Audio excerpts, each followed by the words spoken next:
오늘 여러분들이 함께 읽으신 본문 말씀은 성경의 곳곳에 나오는 잊지 말라, 기억하라, 잊지 말라, 기억하라, 꼭 잊지 말고 기억해야 될 것을 말씀하신 그 말씀들 중에 일부만 여러분들이 함께 읽으신 내용입니다. 여러분, 우리는 잘 알고 있는 것이 잊어서는 안 된다, 이거는 절대로 잊어서는 안 된다, 그런 것들이 있는데 어떻게 살다 보면 그거를 쉽게 잊어버립니다.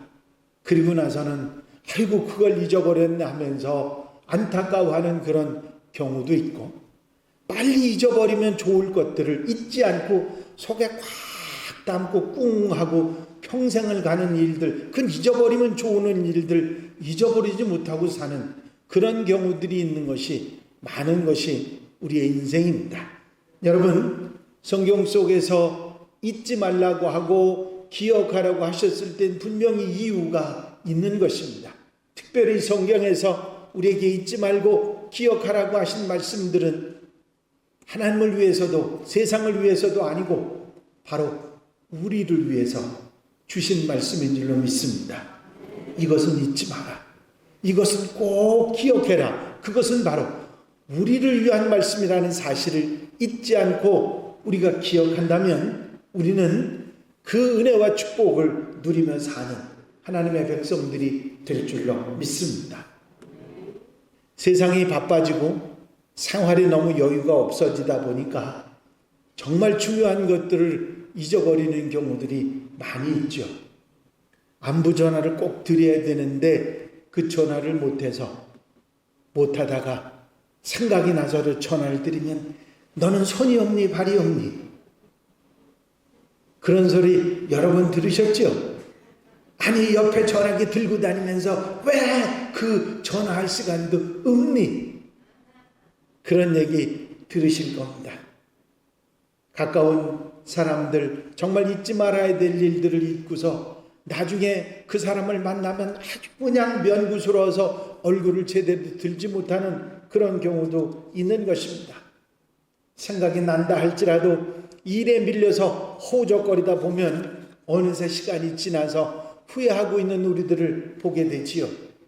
여러분, 이번 주간은 사순절이 시작되는 주간입니다. 22일, 이번 주 수요일, 성회 수요일부터 사순절이 시작됩니다. 사순절은 주님의 고난을 기억하고 주님의 고난에 동참하는 절기입니다. 그런데 사순절이라는 얘기를 사순절 기간 동안 계속해서 들으면서 나하고 무슨 상관이 있어? 그러면서 그 사순절을 이해하고 동참하는 그런 그리스도인들은 그 수많은 그리스도인들 가운데 많지 않다는 사실입니다. 잊어서는 안 될 일을 바쁘다는 것으로, 여유가 없다는 것으로 잊어버리고 후회하는 그런 모습들이 우리에게 있는 것입니다. 여러분, 나중에 후회하는 일을 만드는 그런 어리석음이 우리에게 있어서는 안 될 것입니다. 이스라엘 전통에 잊지 않기 위해서 아주 지혜로운 정통들이 여러 가지가 있습니다. 하나님 말씀을 떠나지 않고 늘 잊지 않고 기억하고 살기 위해서 하나님 말씀을 손목에 메고 미간에 붙이고 집안 좌우 문설주에 붙여놓고 들어가며 나가며 그 말씀을 기억하도록 만들었습니다. 여러분, 사명을 잃어버리지 않고 하나님의 백성이라고 하는 택함 받은 백성이라는 것을 잊지 않기 위해서 할례를 받고 나시린으로서 구별돼서 그렇게 살아가는 모습이 그 사람들 사이에 섞이면서 깨닫게 하고 잊지 않도록 만드는 방법도 있었습니다. 절기를 지키면서, 안식일을 지키면서,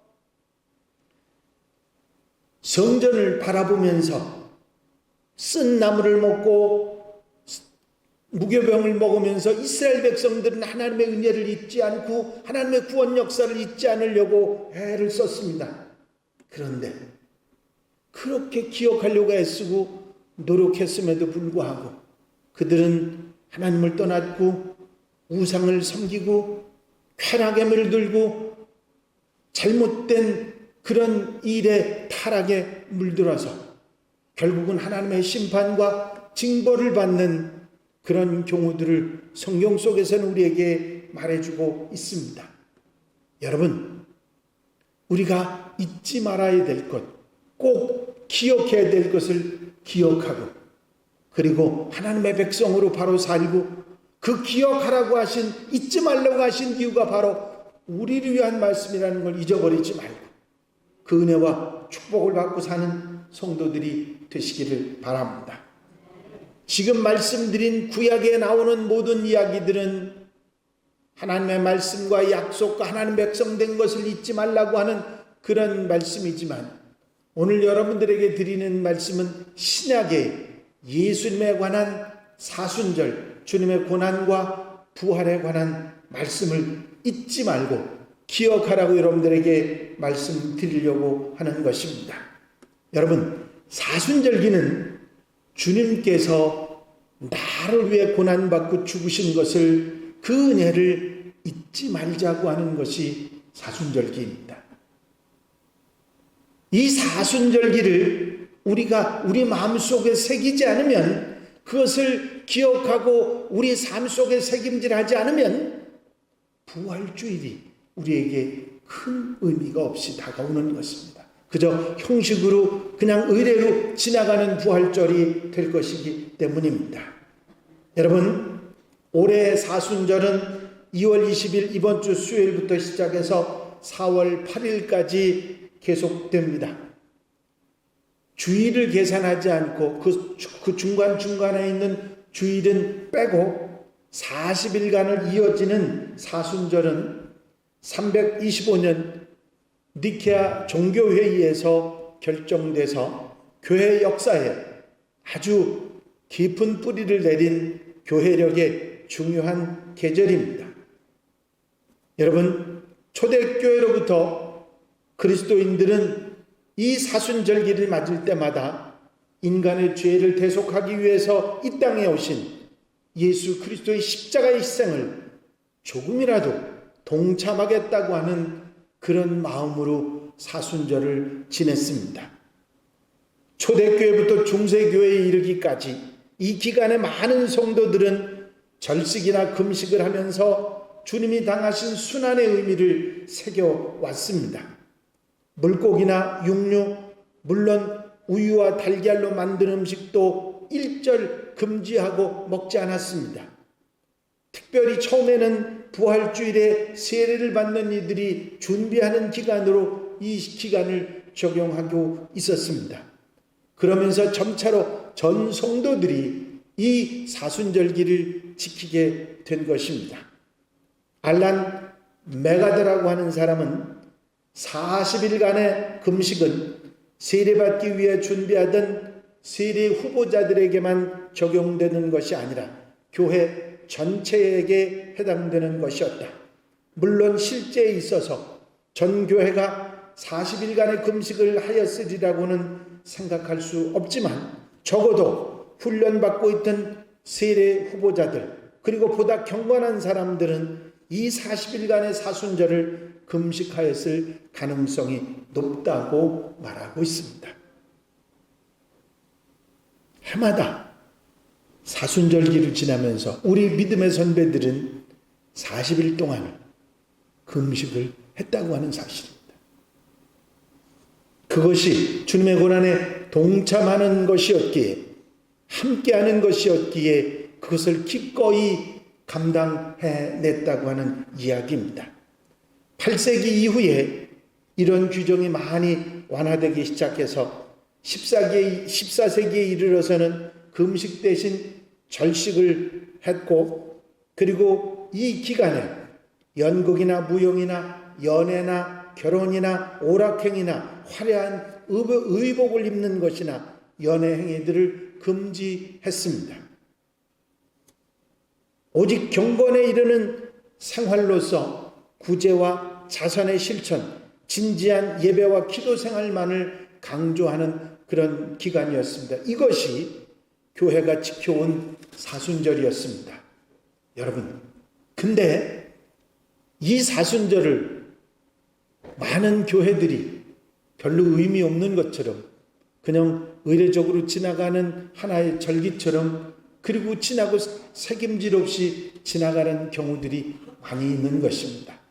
아닙니다.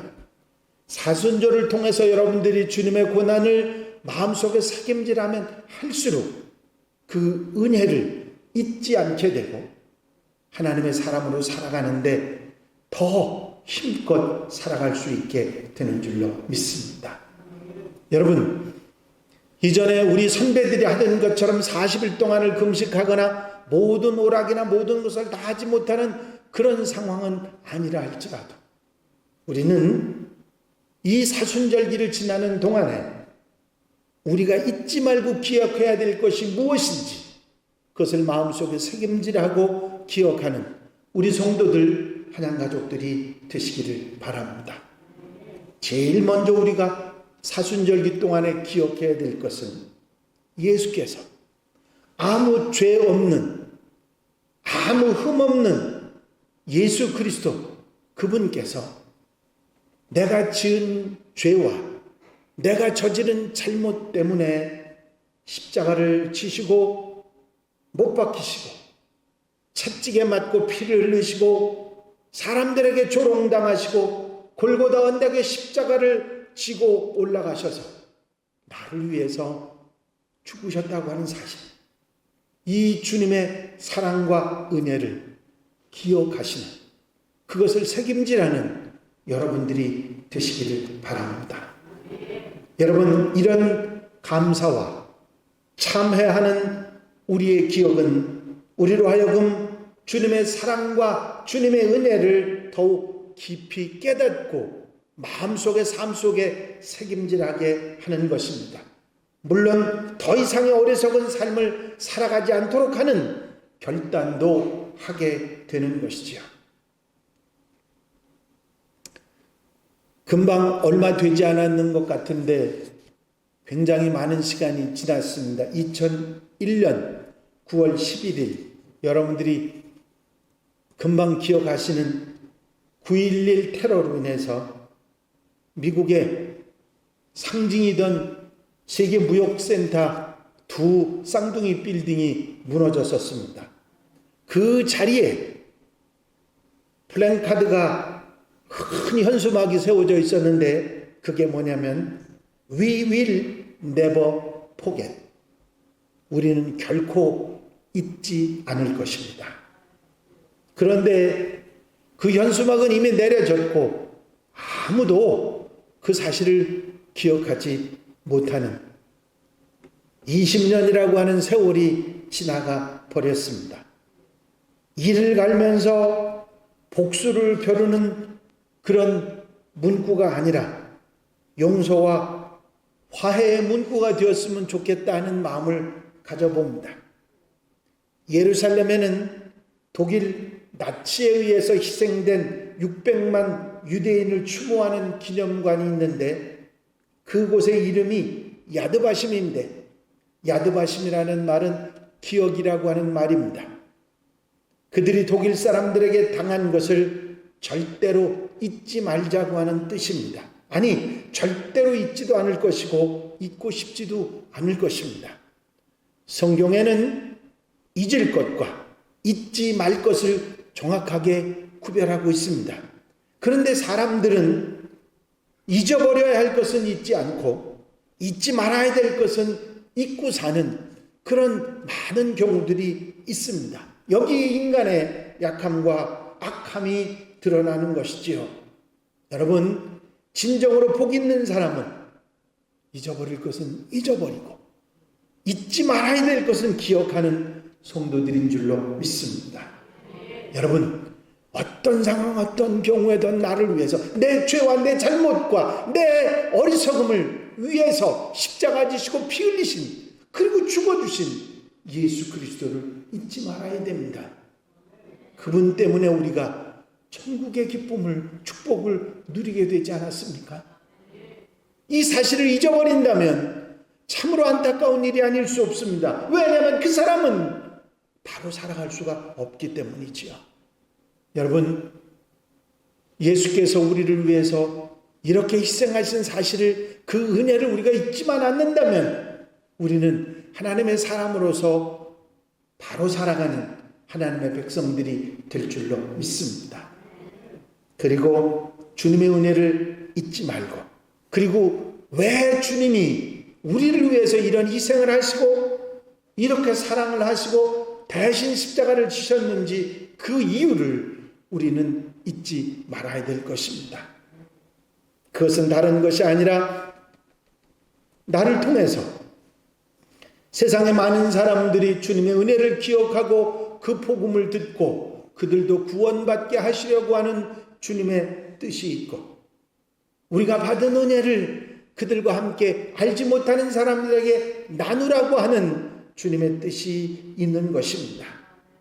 여러분, 우리가 부름받은 이유, 우리가 구원받아 영생을 받게 된 이유, 새 생명을 가지고 하나님의 사람으로 천국 백성이 되게 하신 이유는 우리가 잘났기 때문이 아니고, 우리가 무슨 특별한 것이 있어서가 아니고, 우리를 통해서 세상을 구원하고 천국의 기쁨을 그들도 함께 누리게 하기 위한 것임을 잊지 말고, 이 복음의 사명을 잊지 않는 성도들이 되시기를 바랍니다. 그래서 우리는 복음을 되든지 아니 되든지, 기회가 있든지 없든지 전하고 나누는 성도들이 되어야 될 것입니다. 우리가 받은 것이 무엇이든, 물질을 받았으면 물질을, 사랑을 받았으면 사랑을, 믿음을 받았으면 믿음을, 재물과 재능을 받았으면 그것들을 나눌 수 있는 그런 하나님의 사람들이 되어야 됩니다. 여러분, 우리는 태어날 때부터 아무것도 가지고 태어난 것이 없습니다. 모두가 하나님께 받은 것입니다. 받았으면 받은 것을 나누는 그런 성도들이 되어야 될 줄로 믿습니다. 어떤 복지사가 쓴 감동적인 글이 하나 있습니다. 예상을 하고 갔지만 그 아주머니의 얼굴을 보는 순간 나는 흠칫 놀라고 말았다. 얼굴 한쪽은 화상으로 심하게 일그러져 있었고 두 개의 구멍이 뚫려 있는 곳으로 보아 예전에 코가 있던 자리임을 알 수 있을 정도였다. 순간 할 말을 잃고 있다가 내가 온 이유를 생각해내곤 마음을 가다듬었다. 사회복지과에서 나왔는데요. 너무 죄송해요. 이런 누추한 것까지 오시게 해서요. 어서 들어오세요. 금방이라도 떨어질 듯한 문을 열고 집 안으로 들어서자 밥상 하나와 장롱뿐인 방에서 훅 하고 이상한 냄새까지 끼쳐왔다.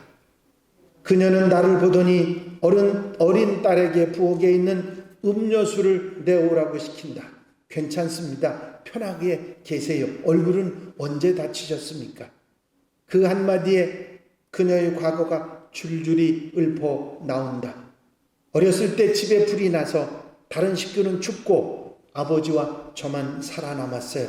그때 생긴 화상으로 온몸이 흉하게 일그러지게 되었다는 것이었습니다. 그 사건 이후로 아버지는 허구한 날 술만 드셨고 절 때렸습니다. 아버지 얼굴도 거의 저와 같이 흉터투성이었죠. 도저히 살 수 없어서 집을 뛰쳐나왔습니다. 그러나 막상 집을 나온 아주머니는 불황자를 보호하는 시설을 알게 되었고 거기서 몇 년간을 지낼 수 있었습니다. 남편을 거기서 만났어요. 이 몸으로 어떻게 결혼할 수 있었느냐고 생각하시죠? 남편은 앞을 못 보는 시각장애인이었습니다. 그와 함께 살 때 지금의 딸도 낳았고 그때가 자기의 인생에서 가장 행복한 시기라고 그녀는 말했습니다. 그러나 행복도 잠시, 남편은 딸아이가 태어난 지 얼마 후 시름시름 앓더니 결국은 세상을 등지고 말았습니다. 마지막으로 할 수 있는 것은 전철역에서 국어를 하는 것뿐이었습니다. 말하는 게 힘이 들었는지 그녀는 눈물을 쏟기 시작했습니다. 그러던 중 어느 의사 선생님의 도움을 받아 무료로 성형수술을 했지만 여러 번의 수술로도 그녀의 얼굴은 나아지지 않았다는 것입니다. 의사 선생님이 무슨 죄가 있나요? 원래 이런 얼굴 얼마나 달라지겠어요? 수술만 하면 얼굴이 좋아져 웬만한 일자리도 얻을 수 있을 거라는 희망은 곧 절망으로 바뀌고 말았습니다. 부엌을 둘러보니 라면 하나, 쌀 한 톨 있지 않았습니다.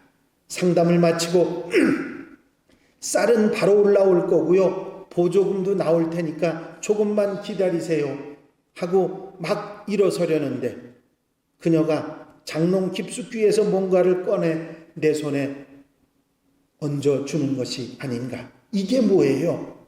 검은 비닐봉지에 들어서 짤그랑 소리가 나는 것이 무슨 쇳덩이 같기도 했습니다. 봉지를 풀어보니 그 속에는 100원짜리 동전이 하나 가득 들어있는 것이 아닙니까? 어리둥절해 있는 내게 그녀는 잠시 뜸을 들이다가 이렇게 말했습니다. 혼자 약속한 게 있어요. 구걸하면서 1,000원짜리가 들어오면 생활비로 쓰고 500원짜리가 들어오면 자꾸만 시력을 잃어가는 딸아이 수술비로 저축하고 그리고 100원짜리가 들어오면 나보다 더 어려운 노인분들을 위해 드리기로 결심했어요. 좋은데 써주세요.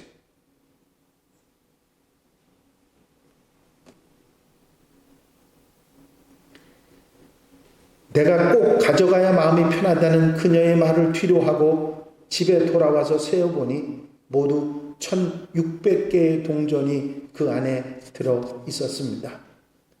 그 돈을 세는 동안 10손가락은 모두 더러워졌지만 감히 그 거룩한 더러움을 씻어내지 못하고 그저 그렇게 한밤을 뜬 눈으로 지새고 눈물을 흘렸습니다. 넉넉지 않음 속에서도 남을 돌아볼 줄 아는 마음, 이런 따뜻한 마음들이 있기에 아직 세상은 밝은가 보다. 여러분, 주님께서 우리를 구원하시는 것은 우리를 하나님의 백성으로 삼아주신 것은 우리가 특별히 무슨 잘난 것이 있어서가 아니라 우리로 하여금 그 주님의 은혜를 나누게 하기 위함입니다. 절대로 잊어버리지 마시고 이런 나눔이 있는 성도들이 되시기를 바랍니다. 이 사순절기를 통해서 우리는 이것을 기억하고 주님의 부활을 감사하며 소망하는 마음을 가져야 합니다. 여러분, 사순절이 주는 가장 큰 축복은 바로 주님의 부활입니다. 영원한 소망, 죽음을 이길 수 있다고 하는 소망, 고통과 아픔을 이길 수 있다는 소망, 문제와 어려움을 이길 수 있다고 하는 소망, 모든 인류의 소망이 십자가와 부활에 있습니다. 사순절은 결코 참기만 하는 극기만 있는 그런 기간이 아닌 것입니다. 가슴속 깊은 곳에 엄청난 소망인 부활이라고 하는 소망으로 가득 찬 기간이 사순절인 것입니다. 여러분, 기대와 소망은 모든 것을 참고 견딜 수 있게 하는 것입니다. 사순절은 극기의 기간이 아니라 소망의 계절입니다. 이 소망을 사순절기를 지내면서 여러분들 마음에 담고 부활을 맞이하는 성도들이 되시기를 바랍니다. 손등에 까만 구두약이 묻었어도 눈에는 희망이 반짝거리는 소년이 있었습니다. 남에게 진 빚 때문에 아버지가 투옥이 돼서 소년은 구두를 닦으면서 어렵게 지내야 했지만 밤하늘에 박혀있는 보석처럼 빛나고 있는 별을 보며 탄식 대신 노래를 부르곤 하는 소년이었습니다. 길 한 모퉁이에서 밤늦게 구두를 닦으면서 노래를 부르는 소년을 본 어떤 사람이 구두를 닦는 일이 좋으냐 하고 물을 때 소년은 이렇게 대답합니다. 그래요. 저는 구두를 닦지만 희망도 함께 닦고 있습니다. 이렇게 희망을 닦던 소년은 후에 영국을 대표하는 세계적인 작가가 됐습니다. 올리버 트위스트를 쓴 찰스 디킨슨의 이야기입니다. 여러분, 우리에게 소망을 주신 주님을 기억하고 감사하는 여러분들이 되시기를 바랍니다. 소망은 모든 것을 이기고 견디게 하는 원동력이 되기 때문입니다. 부활의 소망은 고난을 견디게 하고, 부활의 소망은 오늘의 아픔을, 슬픔을 이기게 하고, 부활의 소망은 어떤 힘든 가운데서도 새 힘을 우리에게 주는 줄로 믿습니다. 그러면 여러분, 우리가 이 사순절기를 구체적으로 그리스도인으로서 어떻게 살아가야 할까요? 나름대로 여러분들이 제가 말씀드리는 그런 이야기들을 생각하면서 계획하고 한번 해보시기 바랍니다. 제일 먼저는 찬송을 듣고 부르시기 바랍니다. 평소에 듣지 못하던 찬송가 테이프나 복음성가들을 차 안에 두고 사무실 녹음기에 듣고 듣는 여러분들이 되시기 바랍니다. 트롯 열풍이 한참 불어서 트로트 음악을 많이 들으셨던 분들, 이 사순절기 기간 동안에는 그거 조금 뒤로 제껴놓고 복음성가 듣고 찬양을 부르시는 여러분들 되시기를 바랍니다. 40일 동안 금식을 하지는 못한다 할지라도 기도하며 주님의 부활을 소망하며 기다릴 수 있는 기도하는 성도들이 되시기를 바랍니다. 또한 주님께서 나를 위해서 당신의 몸을 그렇게 아낌없이 주셨던 것처럼 우리도 작은 사랑, 작은 정성 하나를 나눌 수 있는 그런 기간이 되셨으면 좋겠습니다. 또 목표를 하나 정해놓고 여러분들이 교회 오실 때만 이거 보시지 말고 집에다도 컴퓨터 프린터로 하나 써서 아름다운 성도, 아름다운 교회 써붙여놓고 한번 그것을 되짚어보는 그런 시간이 되셨으면 좋겠습니다. 뿐만 아니라 기도 10분, 찬송 한 곡, 성경 2장, 기도 제목 이런 거를 써놓고 한 번쯤은 실천할 수 있는 그런 기간들이 되셨으면 좋겠습니다. 예배에 빠지지 말고 성실하게 참여하면서 사순절을 보내시고 좀 더 열심히 맡은 주의 일에 충성을 다하면서 정말 주님의 부활을 소망하며 기다릴 줄 아는 그런 사순절기, 멋있는 사순절기를 보내는 성도들, 한양가족들이 되시기를 바랍니다. 여러분, 지나가는 시간은 다시 내게 오지 않습니다. 얼마든지 내가 기회가 있다고 여러분들이 그렇게 생각하실지 모르지만 절대로 지나간 시간은 내게 돌아오지 않습니다. 후회하고 가슴 쳐도 속 아프다고 해도 그 시간이 내게 돌아오는 것이 아니기에 여러분, 지금부터의 시간을 아름답게 보내는 성도들이 되시기를 바랍니다. 후회하지 않고 보람있고 의미 있는 사순절기가 되시는 한양가족들이 되시기 바랍니다. 기도드리십니다. 사랑 많으신 주신 사순절기가 시작되는 주일에 주님 앞에 우리의 마음을 모아 말씀을 듣고 다시 한번 생각하고 책임질하며 기억할 수 있게 하시는 것을 감사합니다. 주님께서 우리를 위해 십자가 지시고 우리를 위해 구원의 은혜를 베풀어 주셨던 우리의 죄를 대속해 주셨던 사실을 잊지 않고 기억하게 하시고 그 사랑이 바로 복음 사명임을 잊지 않고 기억하게 하시며 부활의 소망을 가지고 힘들고 어려운 시기를 잘 이겨내며 천국 백성으로 살아가는 하나님의 백성들 되게 하옵소서. 작은 일이라도 사순절기 동안 잘 준행하고 지켜나가면서 하나라도 실행해 나가면서 하나님의 사람으로 부활주의를 맞이할 수 있는 우리 성도들 한양가족들이 되게 하여 주시옵소서. 허락하여 주실 줄로 믿사옵고 예수 그리스도의 이름으로 기도하옵나이다. 아멘.